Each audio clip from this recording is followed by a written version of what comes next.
भारत पर आक्रमण करने वाला दूसरा विदेशी आक्रमणकारी यूनानी है। भारत पर आक्रमण करने वाला दूसरा विदेशी कौन है? यूनानी है। लेकिन पहला यूनानी कौन है? हाँ, पहला यूनानी कौन है? हाँ, सिकंदर। अब देखो, सिकंदर का मूल नाम है अलेक्जेंडर। सिकंदर का जो मूल नाम जो है ना, वो अलेक्जेंडर है साहब। सिकंदर का जन्म हुआ है 356 ईसा पूर्व, और इनका जन्म हुआ है मकदूनिया में। इनका पिता का नाम है फिलिप और माता का नाम है ओलंपिया। ओलंपिया ओलंपिया कभी फिलिप के साथ नहीं रही है। और ओलंपिया बचपन से ही सिकंदर को ये बताते रहा है, तुमको बड़ा होकर सबसे पहले अपने बाप को मारना है। सिकंदर बचपन में पूछा था अपनी माँ से, मेरा पिता कौन है? उसकी माँ सिकंदर को भगवान के सामने खड़ा कर दिया और बोला, यही तुम्हारा पिता है। हाँ, कहानी थोड़ा अलग टाइप का है साहब, बताना थोड़ा सा सही नहीं रहेगा, समझना। लड़का लोग रहता तो बता देते हैं, अच्छा नहीं लगता है। दिक्कत कुछ नहीं है, तुमको क्या दिक्कत है? तुमको क्या दिक्कत है? कोई दिक्कत नहीं है। हिस्ट्री थोड़ा सा रहता है डैमेज टाइप का, समझना। और कहा जो जानना हो रहा है, एग्जाम से कोई लेना देना है या नहीं है। एग्जाम से सब लिख रहे ही है। जो छोटा बच्चा वो बिगाड़ भी नहीं करेगा। देखो तो उधर छोटा बच्चा, देखो तो कहा जरूरी तुमको सुनना। अब ध्यान दो, हल्ला बंद करो। हाँ, तो बस इतना समझ जाओ साहब। तो देखो, सिकंदर का मूल नाम क्या हो गया? जन्म कब हुआ? जन्म स्थान कहाँ है?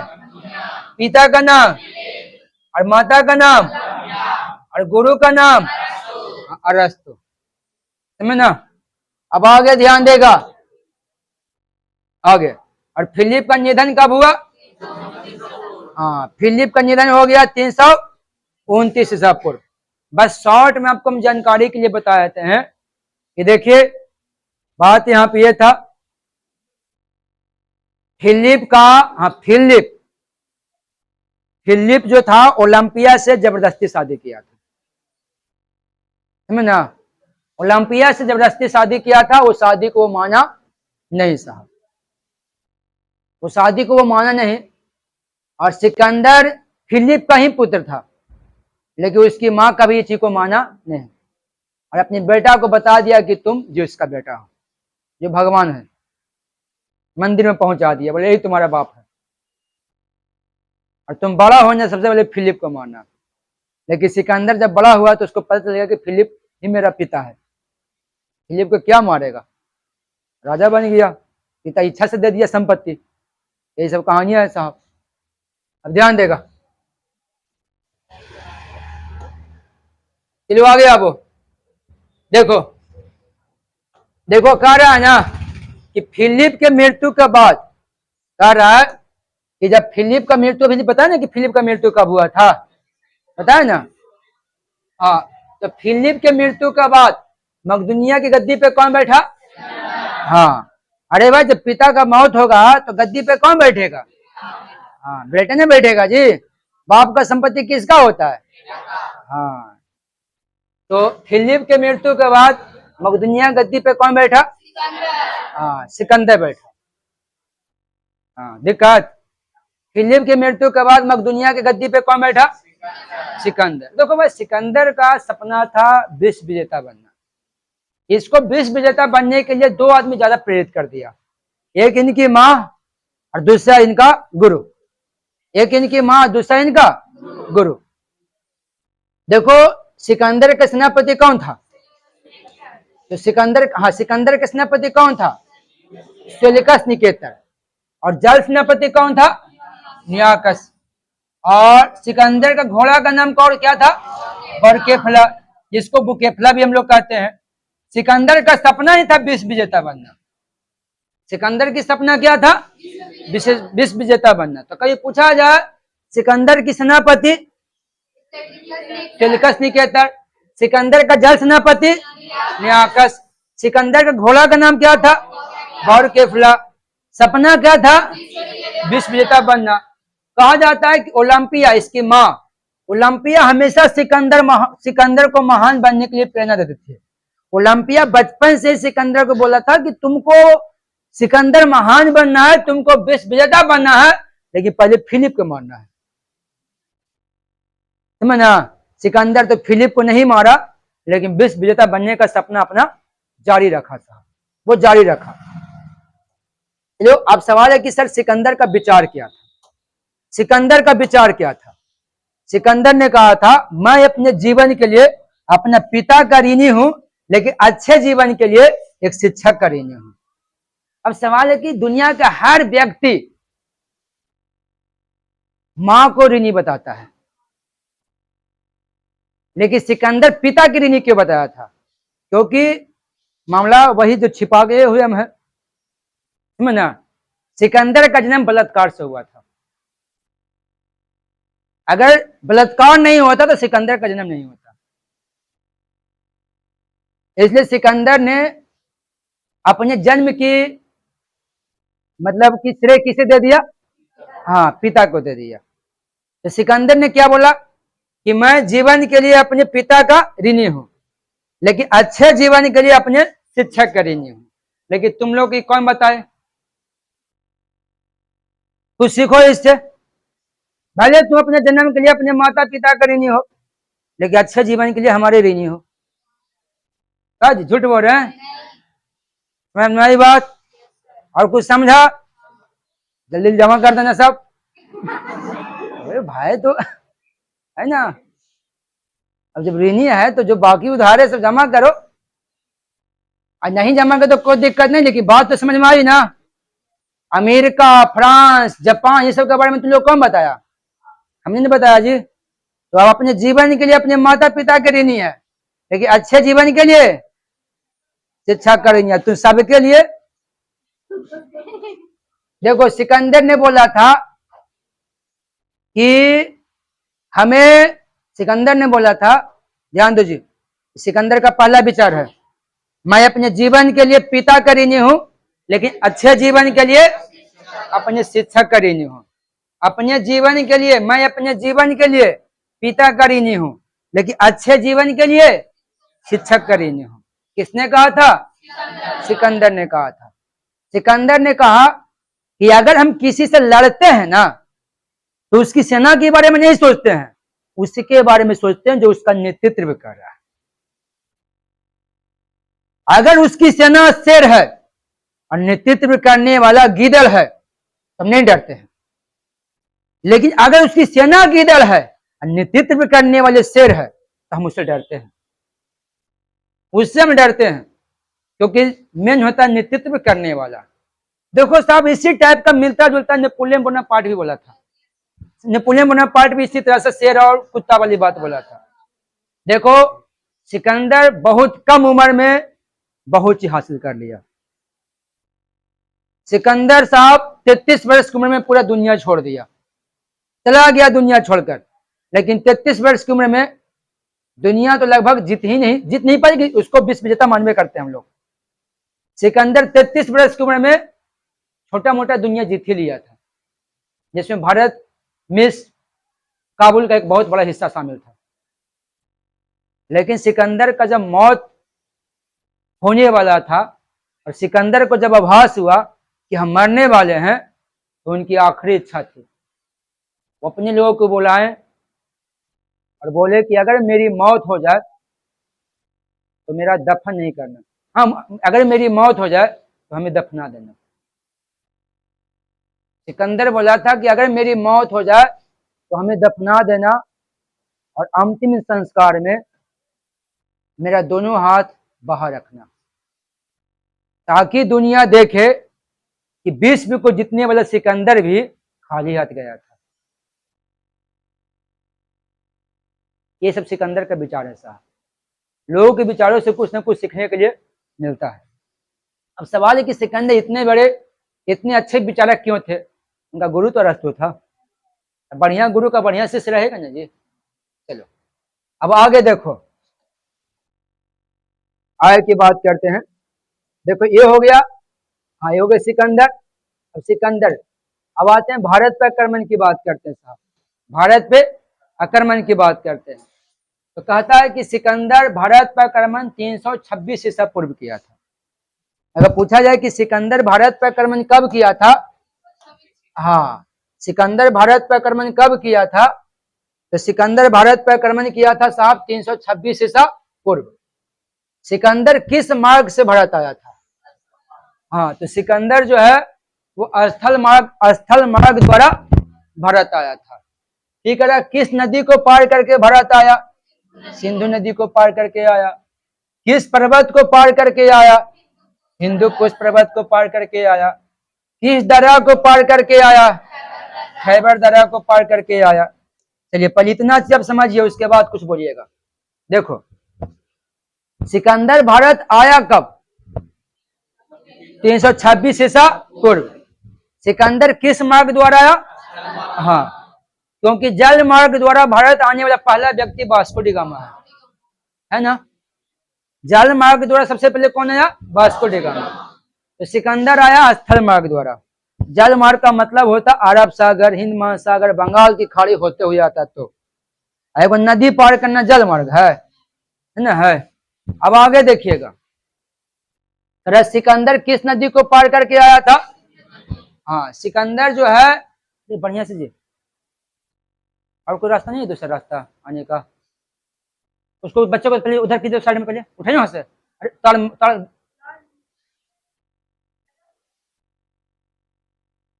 काटपीस तो ना, फिर भी डर रहता ना जी।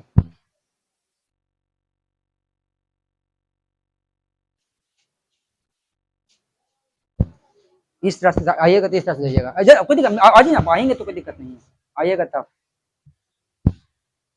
देखो साहब फिर से बोल देते हैं, समझने का प्रयास कीजिएगा। सिकंदर भारत, हाँ सिकंदर भारत पर आक्रमण कब किया था, 326 ईसा पूर्व। सिकंदर किस मार्ग द्वारा आया था भारत, स्थल मार्ग द्वारा, क्योंकि जल मार्ग हो नहीं सकता है। जल मार्ग मतलब हिंद महासागर, बंगाल की खाड़ी, अरब सागर। और जल मार्ग द्वारा सबसे पहले आया भारत वास्को डी गामा, आया ना। जल मार्ग द्वारा भारत का खोज कौन किया, वास्को डी गामा। यह सिकंदर किस नदी को पार करके आया, सिंधु नदी को पार करके आया। नाम तो सुने ही होंगे। इस नदी के तट पे एक सभ्यता का विकास हुई साहब, सिंधु सभ्यता। किस नदी, किस पर्वत को पार करके आया, ये हिंदू कुश पर्वत अफगानिस्तान और पाकिस्तान में आजकल है। इसी पर्वत पे खैबर दर्रा साहब, ये खैबर दर्रा पाकिस्तान में है। कहां पड़ता है, पाकिस्तान में। अब देखो, अब देखिएगा कारण है कि ये सिकंदर जो है ना वो काबुल और सिंध के बीच में, मतलब सिकंदर जो है वो पहले यूनान में था, यूनान से आ गया काबुल, और काबुल से आ गया सिंध। और तो पहले सिकंदर यूनान में था, यूनान से काबुल आया, काबुल से सिंध आया। तो काबुल से सिंध के बीच में कोई नगर बसा जिसका नाम रखा सिकंदरिया। सिकंदरिया समझ ना। तो सिकंदर ने सिकंदरिया नामक नगर कहां बसाया था, तो काबुल और सिंध के बीच में, यहाँ पे लिखा हुआ है सिकंदरिया। सिकंदर ने काबुल और सिंध के मध्य सिकंदरिया नामक नगर का स्थापना किया था। देखो सिकंदर जब सिंधु नदी को पार किया ना, तो सिंधु नदी के जैसे, हाँ सिकंदर जब सिंधु नदी को पार किया तो सिंधु नदी के ही तट पर एक राज था। उस राज का नाम था साहब तक्षशिला। उस राज का नाम क्या था, हाँ सिकंदर जैसे ही सिंधु नदी को पार किया तो उसको भारत का एक राज मिला, उस राज का नाम था तक्षशिला। सिकंदर तक्षशिला के राजा को दूत भेजा और बोला कि तक्षशिला का राजा अम्भी सिकंदर से लड़ेगा। अम्भी गया सिकंदर के चरणों में गिर गया, बोला भैया हम नहीं लड़ेंगे, हम लड़े से पहले हार गया। और सिकंदर के सामने घुटना टेक दिया साहब। खाली घुटने नहीं टेका, सिकंदर को यही बताया कि आप हमको मत लूटिए, हमको मत मारिए, बाकी भारत को लूटने में आपको हम मदद करेंगे। इसलिए देश के साथ गद्दारी करने वाला पहला अगर कोई भारतीय है तो वो है अम्भी। इसे भारत का पहला देशद्रोही कहते हैं। भारत का पहला देशद्रोही अम्भी है और भारत का पहला देशभक्त चंद्रगुप्त मौर्य है, क्योंकि चंद्रगुप्त मौर्य ही के लोगों को मार के भगाया था। याद रहेगा, भारत का पहला गद्दार, पहला देशद्रोही और पहला देशभक्त, हाँ चंद्रगुप्त मौर्य। अब ध्यान देगा, तक्षशिला का शासक अम्भी सिकंदर के सामने घुटने टेक दिया साहब। सिकंदर ने तसीला को खूब लूटा, खाली अंभी को नहीं मारा साहब, बढ़िया बढ़िया घोड़ा ले लिया, बढ़िया बढ़िया जानवर लेकर भाग गया। देश के साथ गद्दारी करने वाला प्रथम व्यक्ति अंभी है, प्रथम भारतीय व्यक्ति। देश के साथ गद्दारी करने वाला प्रथम भारतीय व्यक्ति कौन है? अंभी है। अंभी ने सिकंदर को सहयोग करने का वचन दिया था, बोला था कि भारत को लूटने में जितना मदद रहेगा उतना मदद हम करेंगे। अब बताओ, जब हमारे आदमी गद्दार है तो सिकंदर तो देश लूट ही लिया, नहीं लूट लेगा जी। चलो अब आगे देखो, सिकंदर के आक्रमण के समय उत्तर भारत में नंद वंश का शासन चल रहा था। उस मगध नरेश धनानंद सिकंदर के समकालीन थे। मतलब हम लोग की पर्सनल बात हो रही है, कहने का मतलब जब सिकंदर भारत पर आक्रमण किया था तो मगध में नंद वंश का शासन चल रहा था, और नंद वंश का राजा कौन था? धनानंद। और तो सिकंदर किसके समकालीन था? धनानंद। सिकंदर का इच्छा था मगध पर आक्रमण करने का, ऐसी बात नहीं है। सिकंदर चाहता था कि मगध पर आक्रमण करे, लेकिन मगध का राजा धनानंद इतना शक्तिशाली था कि धनानंद की ताकत को देखते हुए सिकंदर का हिम्मत नहीं किया।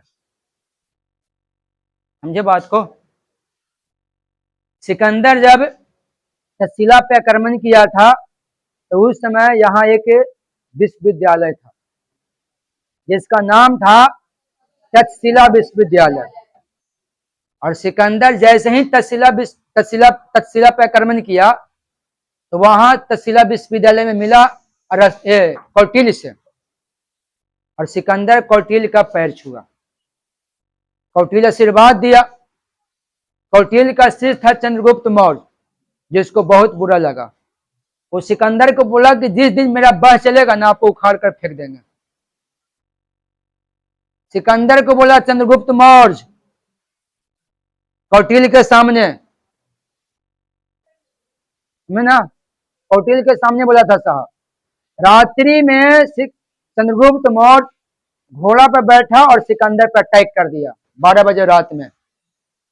वो तो साहब सिकंदर की सेना जाग गई और हल्ला हुआ तो अंधेरे का फायदा उठाकर चंद्रगुप्त मौर्य भाग गया। एक कम उम्र का लड़का देश के दुश्मन से लड़ने के लिए इतना उत्सर्जित है, ये हमारे लिए मायने रखता है साहब। जब वही चंद्रगुप्त मौर्य बड़ा हुआ तो सिकंदर के लोगों को मारकर भगा दिया हमारे देश से। इसलिए भारत का पहला देशभक्त किसे कहते हैं? पहला गद्दार अंभी। चलो आगे, ये तो हो गया ना। चलो साहब, अब सवाल है कि ठीक है सर, सिकंदर भारत पर आक्रमण किया, भारत के लोग उसके सामने टिक नहीं पा रहे थे, क्या रीजन था? सिकंदर की सफलता का कारण क्या था? कुछ तो कारण होगा ना। देखो सिकंदर की सफलता का कारण, देखो कहा जाता है कि उस समय भारत में कोई केंद्रीय सत्ता नहीं थी। मतलब जिस समय सिकंदर आक्रमण किया था उसमें भारत छोटे छोटे राज्यों में बटा हुआ था, छोटे छोटे राज्यों में बटा हुआ था। ये को भी कोई बड़ा राज्य रहता ना तो फिर सिकंदर को भारत पर अटैक करना मुश्किल हो जाता, और सब छोटा छोटा राज था। और देखिए कि एक ऐसा राजा है जो सिकंदर के सामने हार मान रहा है, छोटे छोटे राज्य है और हार भी मान रहा है। हाँ, भारत में एक वो था जो सिकंदर को भारत से भगा सकता था, वो था धनानंद।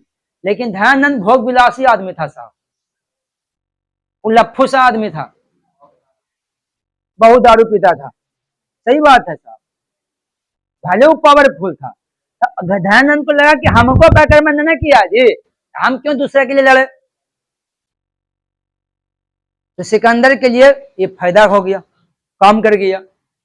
तो उस समय भारत में कोई केंद्रीय सत्ता नहीं था, सिकंदर का फौज भी बेहतर था, सिकंदर का फौज भी बेहतर था।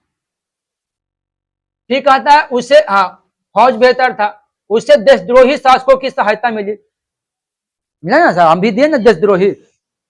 सिकंदर के आक्रमण के समय मगध में नंद वंश का शासन था, नंद वंश का राजा धनानंद सिकंदर के समकालीन था, तो वही बतवा हो गया, समझे ना। तो सिकंदर की ताकत की सबसे बड़ी कारण थी, देखिएगा सिकंदर की ताकत की सबसे बड़ी कारण थी, सिकंदर अपनी सेना को अपने मित्र की तरह मानता था।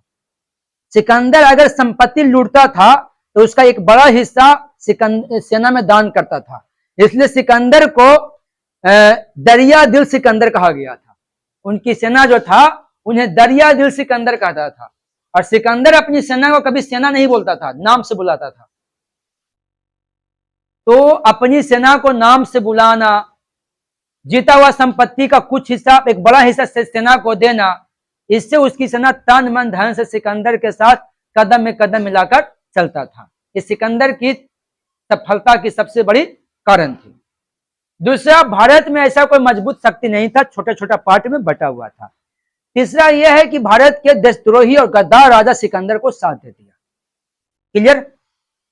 चलिए आगे देखो साहब, हाइड्रिया स्पीच का युद्ध समझने का प्रयास कीजिएगा। हाइड्रिया स्पीच का युद्ध की कहानी यह है कि देखिए हुआ ये कि अब देखिएगा, सिकंदर पहले क्या था? यूनान में था। अल्लाह बंद करेगा। यूनान में था। यूनान से कहां आया? काबुल आया। और काबुल से ये साहब सिंधु नदी आ गया। सिंधु नदी आ गया।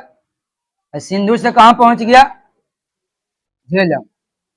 यहां तो इसको अम्भी मिल गया। यहां इसको कौन मिला? अम्भी मिला। और यहाँ हाँ, झेलम से जो चिनाब है ना, झेलम से चिनाब, झेलम से चिनाब का बीच जो एरिया जो था वो किसका एरिया था? पोरस का एरिया था। किसका एरिया था? पोरस का एरिया था। अब ध्यान देगा, अब सिकंदर को ऐसा महसूस हुआ, अल्लाह बंद करेगा, सिकंदर को ऐसा महसूस हुआ, अल्लाह बंद, सिकंदर को ऐसा महसूस हुआ कि सब राजा अम्भी के ही तरह है। वो झेलम नदी के तट पर पहुंचा, तो एक तट पर सिकंदर और दूसरे तट पे पोरस। और पोरस पूरी फुल्ली मजबूती के साथ सिकंदर से लड़ने के लिए तैयार था। पोरस की सेना को देखकर सिकंदर डर गया। सिकंदर पोरस पर आक्रमण किया था अम्भी समझकर, लेकिन पोरस वो नहीं था साहब, पोरस मजबूत राजा था। अब सिकंदर यहां पे दिमाग लगा दिया। सिकंदर यहां पे दिमाग लगा दिया, अपनी सेना को बोला कि यहाँ पे कुछ दिमाग लगाना पड़ेगा, और वो रुक गया। फिर हल्का धीरे धीरे बारिश हुआ साहब। बारिश हुआ तो उसका सेना क्या किया ना कि दो सेना, मतलब सब सेना मनोरंजन करने लगा, खेलने लगा। तो खेलते खेलते दो सेना जो था ना वो नदी में कूद गया।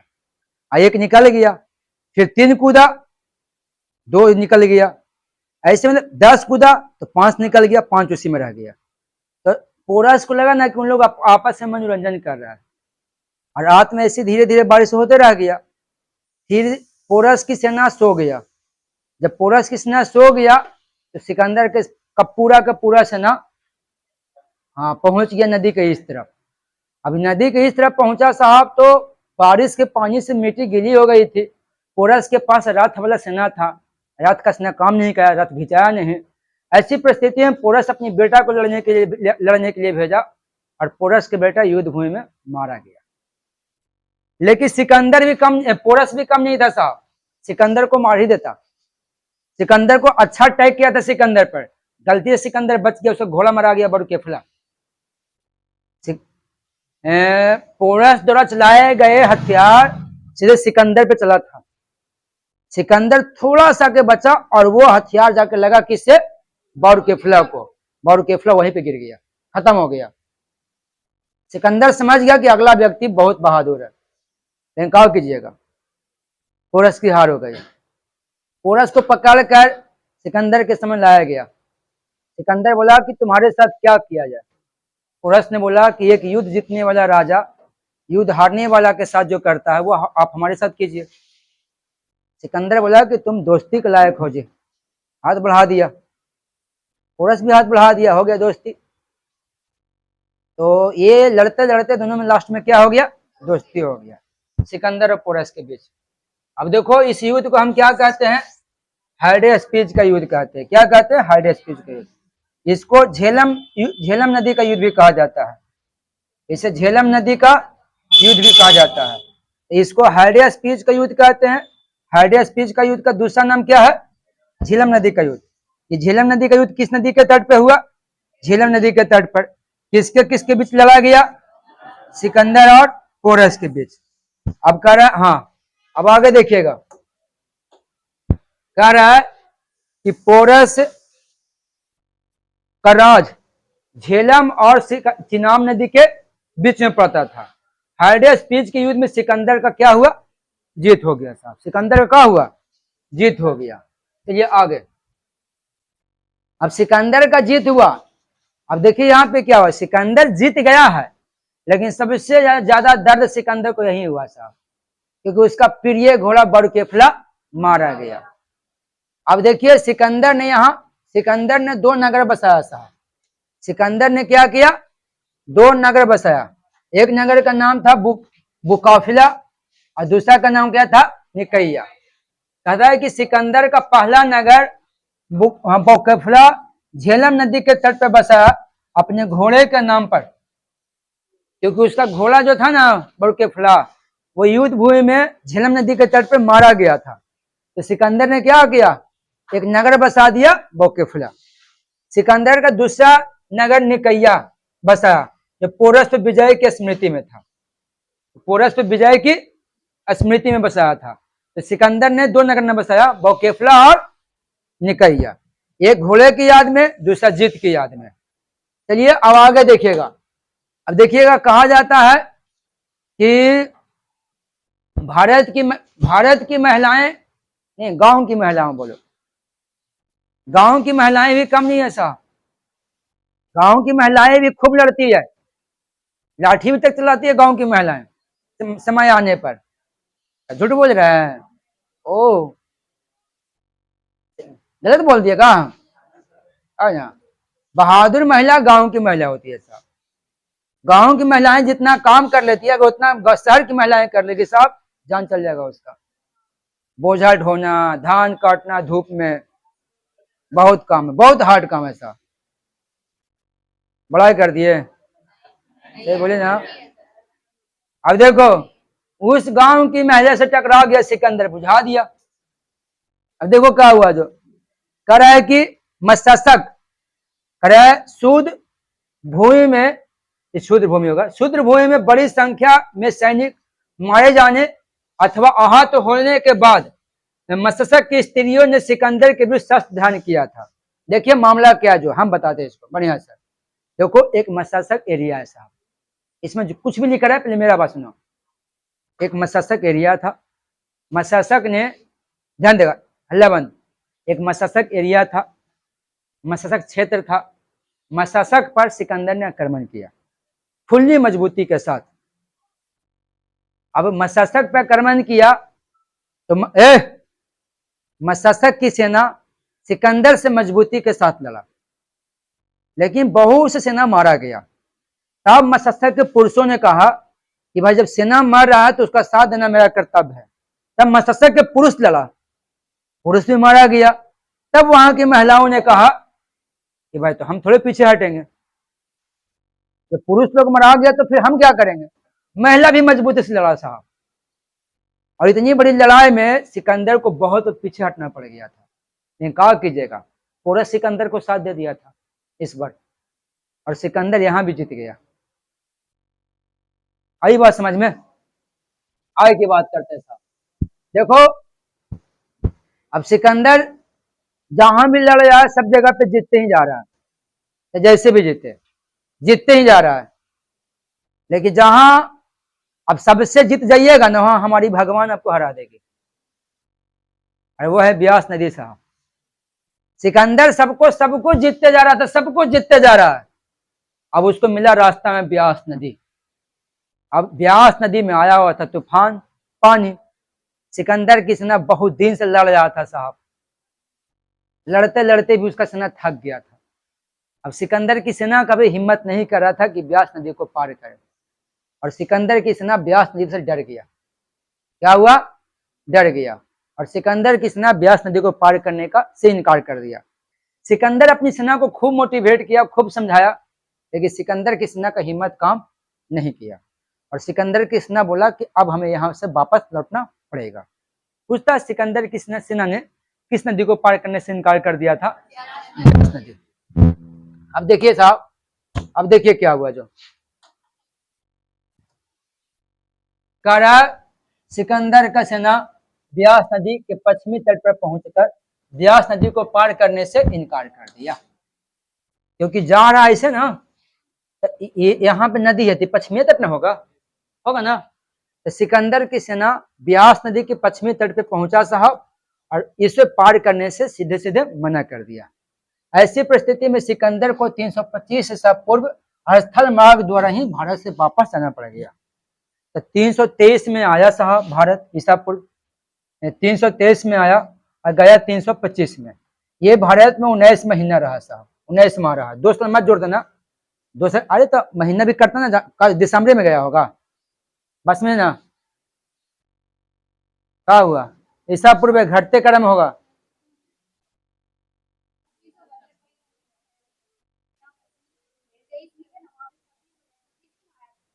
हाँ हाँ, 23 में आया कि 26 का,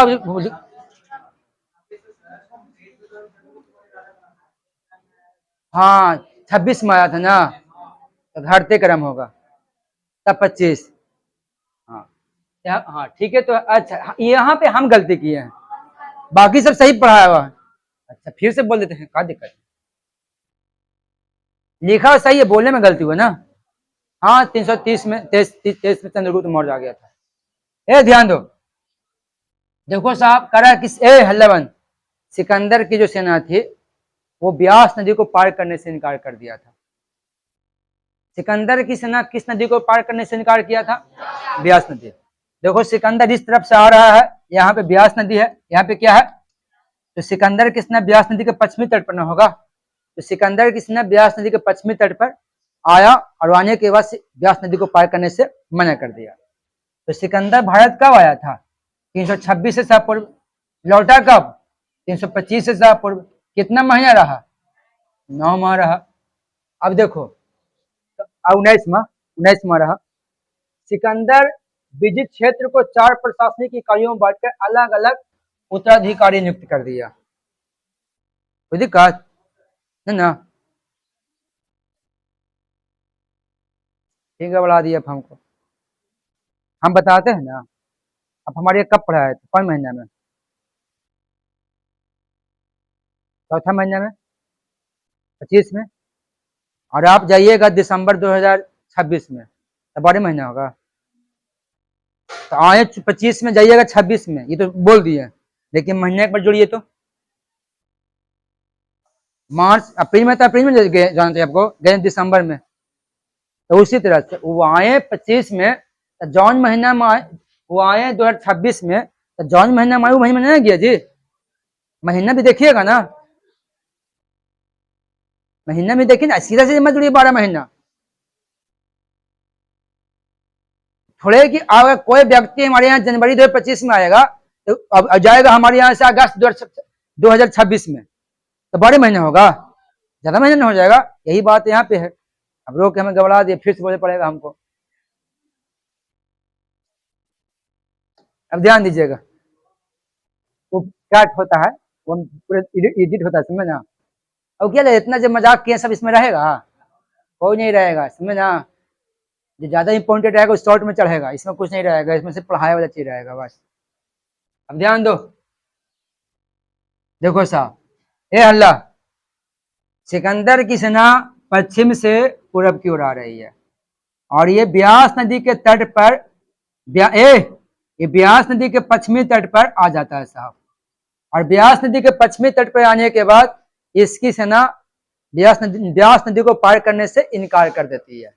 हमसे पूछता है सिकंदर की सेना ब्यास नदी को पार करने से कब इनकार किया था, तो 325 ईसा पूर्व। और सिकंदर की सेना आया था, सिकंदर आया था 300, हाँ सिकंदर आया था 326 ईसा पूर्व और गया 325 ईसा पूर्व। टोटल 19 माह भारत में रहा सहा। लेकिन जब वापस जा रहा था ना, तो वो जितना क्षेत्र जीता था सबके एक को उत्तराधिकारी बना दिया कि तुम यहाँ का, तुम ये एरिया का रहो, तुम इस एरिया का रहो, ऐसे कहा गया साहब। इस देखिएगा, इसमें देखिएगा एक चीज समझिएगा, देखो ये है झेलम और ब्यास, यहाँ पैसा काम कीजिए, इसको कर दीजिए झेलम, इसको कर दीजिए आप झेलम। सॉरी सॉरी, ये हाँ ये हो गया ब्यास। तो ठीक है, सिकंदर की सेना ब्यास नदी को पार करने से मना किया था, लेकिन ब्यास नदी को पहले तो सवेरे जीता हुआ था, हाँ जीता हुआ। तो ये ब्यास नदी हो गया, और ये झेलम नदी हो गया। ठीक है, झेलम के बाद कौन नदी आया था आपका? सिंधु। झेलम के बाद क्या आया था? सिंधु आया था। अब देखो, हाँ अब समझिए, हाँ ये हो गया ब्यास नदी, ये हो गया झेलम नदी, ये हो गया सिंधु नदी। सिंधु नदी के उत्तरी और पश्चिमी भाग फिलिप को दे दिया। फिलिप उसका पिता नहीं है, कोई दूसरा आदमी है, इसका पिता नहीं है साहब, एक ही नाम के दो आदमी है।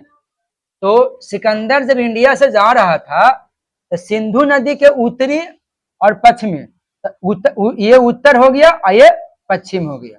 है समझ में ना? थोड़ा कश्मीर का भी एरिया लीजिए, लद्दाख वाला, लद्दाख वाला। तो सिंधु नदी का जो ये वाला जो एरिया जो था ना, वो किसको मिल गया? फिलिप को मिला, फिलिप को मिला। फिर सिंधु एवं झेलम के बीच का जो भाग, जो तसीला का शासक था, उसको मिल गया अंभी को। किसको मिला? अंभी को मिला साहब, अंभी को मिल गया, अंभी को मिला। तो सिंधु से झेलम, तो सिंधु से ये वाला एरिया जो ये तसीला के एरिया था ना, ये किसको एरिया मिल गया? अंभी को। ये पहले भी अंभी का था, पहले भी अंभी का था। और आगे देखिएगा, झेलम से ब्यास का जो हिस्सा जो था ना, वो फिर से दे दिया पोरस को, बल्कि पहले भी पोरस के था। फायदा ये हो रहा ना कि अब एरिया इसको ज्यादा मिल रहा है, क्योंकि सिकंदर ज्यादा एरिया ने जीत गया था। उसके बाद सिंधु नदी का जो निचला भाग जो था ना, ये वाला भाग, ये दे दिया पिथोन को। किसको दे दिया? पिथोन को। सिकंदर 19 महीने तक भारत में रहा, ये तो सही है, ठीक है। तो सिकंदर जब भारत से वापस गया तो जीता हुआ एरिया वो अपने सहयोगियों को दिया, जो उसको युद्ध लड़ने में मदद किया, और सिकंदर हो गया सिकंदर महान। सिकंदर महान हो गया साहब। कैसे महान हो गया? क्योंकि उन्होंने जाते जाते आपको दे कर गया। हाँ, आप ही का चीज आप ही को दे दिया, महान हो गया। तो महान बनना, ऐसे लोग महान बनते हैं। चलो साहब, अब ध्यान देगा आगे, ये अब आगे देखिएगा। अरे वापसी के समय, वापसी के समय सिकंदर ने सिंधु नदी के मुहाने को दो भागों में बांट दिया। जाल मार्ग का क्षेत्र नियाकस को दे दिया, और स्थल मार्ग का क्षेत्र क्रेटस को दे दिया। यहां भी किया साहब, यानी वापसी के समय सिकंदर ने सिंधु नदी की मुहाने, मतलब जहां सिंधु नदी गिर रही है, जहां सिंधु नदी गिर रही है, यानी कराची का इलाका का बात हो रहा है, अरब सागर की तट की बात हो रही है, वो वाला एरिया को दो भागों में बांट दिया, जिसमें जल मार्ग का एरिया दे दिया नियाकस को, और स्थल मार्ग का एरिया किसको दे दिया? क्रेटस को दे दिया। ये अरब सागर की तट की बात हो रही है। चलिए साहब आगे, ये तो हो गया। हाँ चलिए अब आगे देखिएगा। अब सिकंदर तो चला गया यहां से, सिकंदर तो यहां से चला गया। अब सिकंदर का मौत की बात करते साहब। सिकंदर का मौत 323 ईसा पूर्व, हाँ 323 ईसा पूर्व, यानी 33 वर्ष की अवस्था में बेबीलोन में हुआ था। बेबीलोन कहां पड़ता है? इराक में पड़ता है। इराक का नाम सुने हैं ना? हाँ। तो सिकंदर का मृत्यु कब हुआ? 323 ईसा पूर्व। कितने वर्ष की अवस्था में हुआ? 33 वर्ष की अवस्था में। कहां हुआ? बेबीलोन में हुआ। अब कह रहा है सिकंदर एकमात्र ऐसा ऐतिहासिक पुरुष है जिसका जन्म कहीं और हुआ है, मरण कहीं और हुआ है, अंतिम संस्कार कहीं और हुआ है। समझ ना? अब देखिएगा, जन्म मकदुनिया में हुआ 356 में, ठीक। मरण बेबीलोन में हुआ 323 में। अंतिम संस्कार सिकंदरिया में हुआ, जो मिस्र में पड़ता है, वो है 323 में साहब। तो जन्म हुआ कहीं और, हाँ जन्म हुआ सब यूनान में, देश लिखा हुआ कोई दिक्कत नहीं, जन्म हुआ यूनान में, मरण हुआ इराक में, और अंतिम संस्कार हुआ मिस्र में। अलग अलग देश है ना। चलिए, सिकंदर पर लिखी गई किताबें। सिकंदर का कर्मन, पुस्तक का नाम है सिकंदर का आक्रमण पुस्तक का लेखक जो है वो एरियान है। यानी सिकंदर किस तरह से आक्रमण किया था, अगर पूछा जाए कि सिकंदर का आक्रमण पुस्तक का लेखक कौन है, एरियान। ठीक है, सिकंदर की जीवनी पुस्तक का लेखक ओशो सिक्रेटस था। ये सिकंदर के जहाजी बेड़े के चालक थे। तो ये हमारा सिकंदर था साहब। टॉपिक खत्म हो गया।